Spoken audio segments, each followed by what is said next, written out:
Kung ikukumpara nyo mga kababayan, si Sara kay Bebe Leni, ang laki ng pinagkaiba. Ang layo, tapos ngayon, palalabasin ng mga tanga, ng mga bobo, ng mga inutil na walang utak na nagdudulong-dulungan na matino si BP Sara. Kaya mga leche kayo, ipagtanggol nyo ng ipagtanggol yung tangan yung Vice President. Magandang umaga po sa inyong lahat mga kaibigan. Araw tayo ng June 26. Araw po ng Wednesday or Miyerkules.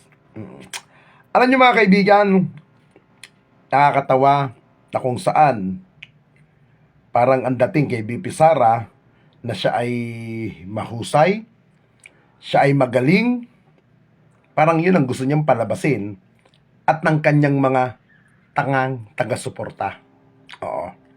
Itong mga taga-supporter niyang mga tanga, na mga inutil, na mga bobo, para bang ginagawa nila santo-santa, santa-santita, ang ating Vice President na si Sara Duterte. Oo. Kung ikukumpara nyo mga kababayan, si Sara kay Bebe Leni, ang laki ng pinagkaiba.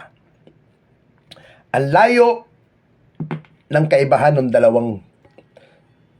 dalawang yan.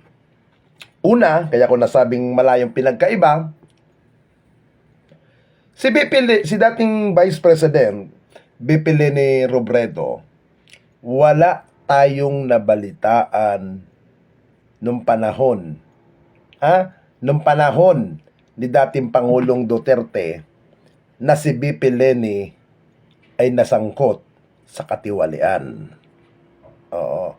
Ibig ko pong sabihin, nung panahon ni Digong, wala po tayong nabalitaan ng bahid ng korupsyon kay BP Leni nung siya'y nanunungkulan bilang Vice President ng Republika ng Pilipinas.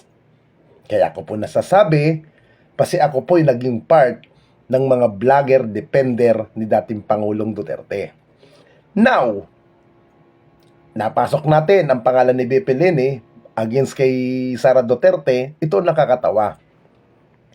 Si BP Sara, sa mahigit kulang-kulang 2 taon niyang panunungkulang bilang Vice President ng ating bansa, nasangkot ka agad sa katiwalian. Hindi po ito may itatanggi.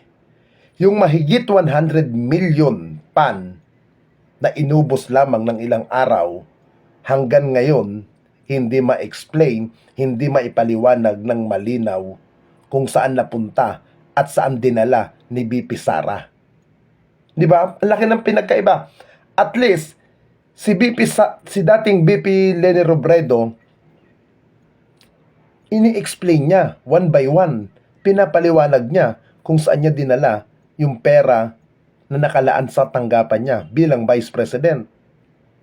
Tapos ngayon, palalabasin ng mga tanga, ng mga bobo, ng mga inutil na walang utak na nagdudunong-dunungan na matino si BP Sara.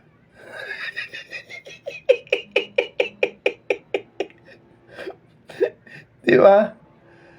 Ngayon, sa trust rating, hindi nagkakalayo ang dalawa. Unang-una, si dating Vice President Leni Robredo, hindi po kapartido, hindi po kapanalig, hindi ka pakakampi ng dating administrasyon ni Pangulong Duterte. Itong si Sara Duterte, kapartido, kakampi, nakaplastikan. Pero, ang layo ng dating nila ng dating pinalitan niyang Vice President. Kaya doon sa mga defender, huwag kayong syunga, huwag kayong tanga, huwag kayong inutil nang hindi na paghahalata na mga mangmang kayo. Ha? Ipaliwanag ninyo, bakit ganyan si BP Sara? Ako'y nagbumoto kay Sara, pinagsisisihan ko ang pagboto ko sa babaeng yan. Ha? Alam nyo, sa totoo, natuwa ako nung nanalo si Sara. Kahit ng kandidato ko, iba ang pagkapangulong kandidato ko, nirespeto ko ang Pangulo. Ako, solidong supporter ni dating Pangulong Duterte. Nung sinabi ni dating Pangulong Duterte, tulungan, suportahan ang bagong administrasyon sa katauhan ni Pangulong Bongbong Marcos, sinunod ko yun. Ha? Hindi ito masasabing pambabalingbing. Hindi ito masasabi na pagbabaliktad. Bilang suporter ni dating Pangulong Duterte, na natangan niya rin, na nauto niya rin, sinunod ko po yun. Ha? Kaya mga gago, mga putang ina ninyo, kayo, supporter ba kayo ng dating administrasyon na hindi nyo sinusunod? Ngayon, kung may awayan ng dalawa, wala akong pakialam. Para ako sa pro-government ako as a vlogger. Kaya mga leche kayo, ipagtanggol nyo ng ipagtanggol yung tangan yung Vice President.